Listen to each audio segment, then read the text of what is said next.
পৃথিবীর সবচেয়ে বড় এবং বিলাসবহুল জাহাজ টাইটানিক, যা একসময় মানুষের আস্থা ও প্রযুক্তির প্রতীক ছিল।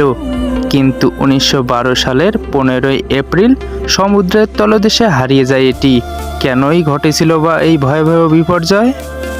10 এপ্রিল 1912 সাউদাম্পটন থেকে নিউ ইয়র্কের উদ্দেশ্যে যাত্রা শুরু করে টাইটানিক। এটি ছিল সবচেয়ে বড় জাহাজ, 2200 যাত্রী এবং ক্রু নিয়ে। বলা হয়েছিল এই জাহাজ কখনো ডুববে না, কিন্তু প্রকৃতির সামনে মানুষ ভুল প্রমাণিত হয়।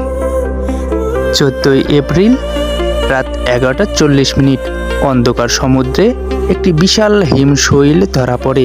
দ্রুতগতির কারণে জাহাজ দিক পরিবর্তন করতে পারেনি। হিমশৈল জাহাজের ডান পাশে আঘাত করে এবং জাহাজের 6টি অংশে পানি ঢুকতে শুরু করে। টাইটানিকের সবচেয়ে বড় দুর্বলতা ছিল যথেষ্ট লাইফবোটের অভাব। 500 জনের মধ্যে মাত্র 710 জনকে উদ্ধার করা সম্ভব হয়। ঠান্ডা পানিতে ডুবে এবং হাইপোথার্মিয়ায় মারা যান 1500 জনের বেশি মানুষ। 15ই এপ্রিল ভোর 2:20 টাইটানিক 2 টুকরা হয়ে সমুদ্রের গভীরে হারিয়ে যায়। এর সাথে হারিয়ে যায় বহু স্বপ্ন ও আশা। টাইটানিকের ঘটনা ইতিহাসের সবচেয়ে বড় নৌ-দুর্যোগগুলোর একটি।